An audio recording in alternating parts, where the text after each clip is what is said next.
देखो, कोई भी जब आप इपिक पढ़ते हो, धर्म ग्रंथ पढ़ते हो, तो वो जो धर्म ग्रंथ है, रामायण हो, महाभारत हो, गीता हो, या कोई भी पुरानी जो आप कथा कहानी सुनते हो, उसमें अगर गौर करना ना, तो उसमें बहुत सारी गूढ़ रहस्य छुपी होती हैं। वो हमें कई ढंग से शिक्षा देती हैं।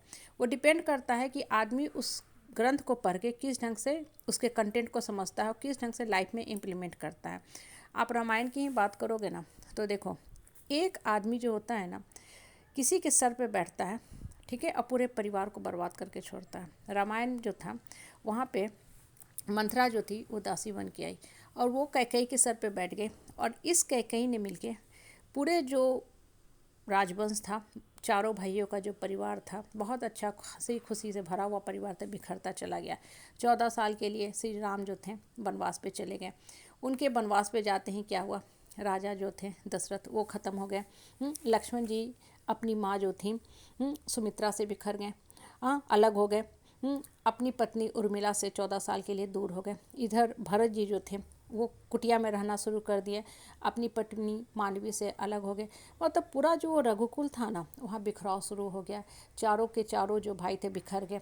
उनका जो लक्ष्मण शत्रुघ्न जो आपस में प्यार से रहते थे, सबसे छोटे जो भाई थे, सारा का सारा बिखराव शुरू हो गया, ख़त्म हो गया। पूरा परिवार ही वहाँ से भर नष्ट हो गया, सिर्फ एक नकारात्मक आदमी के चलते के चलते। आगे बढ़ो, तब आपको शिक्षा मिलेगी महाभारत काल में, द्वापर युग में। द्वापर युग में क्या हुआ, शकुनी आया, दुर्योधन के सर पे बैठ गया, और इस दुर्योधन ने पूरे कौरव राजवंश का खात्मा कर दिया, ख़त्म कर दिया। रावण को देखो, रावण के अहंकार के चलते, गलत सोच के चलते, गलत उसकी जो इच्छा थी, डिजायर थी, लस्ट के चलते पूरा लंका का दहन हो गया। रावण ने खुद अपने परिवार की तिलांजलि दे दी।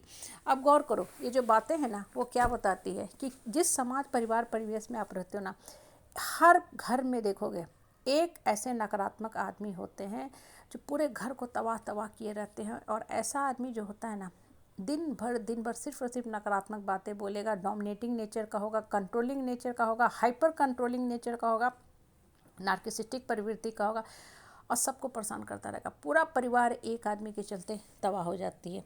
अब देखो, यहाँ सिर्फ आपको करना क्या है, आपको फोकस अपने ऊपर रखना है। आपको ये सोचना है कि ये समाज परिवार सब यही है, ये लोग नहीं बदलने वाले, हमको अपने आप में परिवर्तित लाना है, अपने में परिवर्तन लाना है, अपनी सोच को सही करना है और अपनी लाइफ को मीनिंगफुल बनाना है।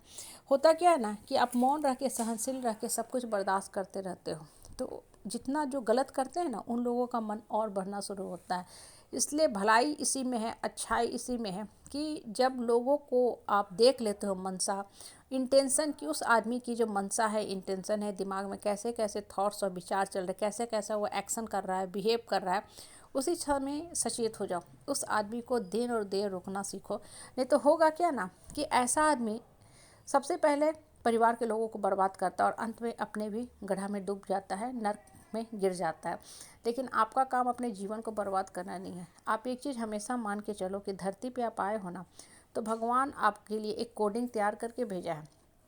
जैसे होता है ना, कंप्यूटर पे कोडिंग करते हैं, बहुत अच्छा से हम लैंग्वेज में कोडिंग करते हैं, फिर हमारा सॉफ्टवेयर चलता है। और कोई भी सॉफ्टवेयर ना एक बार में कभी भी सक्सेसफुल नहीं होता है। बिरला ही स्टूडेंट होगा जो किसी प्रोग्राम को एक बार में ही रन करा देगा, कभी ऐसा नहीं होता। उसको बहुत से एरर मिलते हैं, फिर उसका जो सॉफ्टवेयर होता है, फिर वो जो प्रोजेक्ट बनाता है, वो सक्सेसफुली रन करता है। लाइफ के साथ भी यही होता है।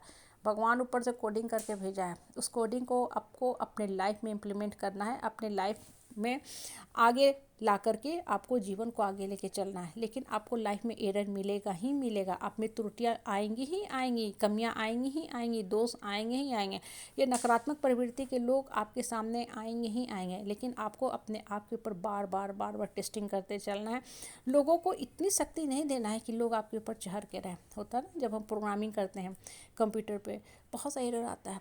कभी कभी देखोगे एक सिंगल कहीं सेमीकोलन छूट गया, कहीं आपने इंटीजर की जगह फ्लोट डाल दिया है, प्रोग्राम चलना बंद हो जाता है और आप परेशान हो जाते हो, खोजते खोजते रहते हो। फिर आप उस वेरिएबल को जहाँ डिक्लेरेशन किया है सही करते हो, तो आपका प्रोग्राम चलना शुरू होता है। लाइफ के साथ भी यही चीज़ है। आप ये देखो कि हमारे जीवन की जो हम सेटअप किए हैं, कुछ रूल्स बनाए हैं, रेगुलेशन बनाए हैं, वो प्रॉपर ढंग से हम उस पर चल रहे हैं कि नहीं। आपने बना तो दिया रूल्स एंड रेगुलेशन कि हम नकारात्मकता से दूर रहेंगे, लेकिन लोगों के हाथ में इतनी शक्ति दे दी है कि लोग आपको तंग कर रहे हैं। बिल्कुल नहीं, मन को स्ट्रांग करो, मन को ऊपर वाला से जोड़ो और सही सोच से अपने जीवन का कंट्रोल अपने हाथ में रखो।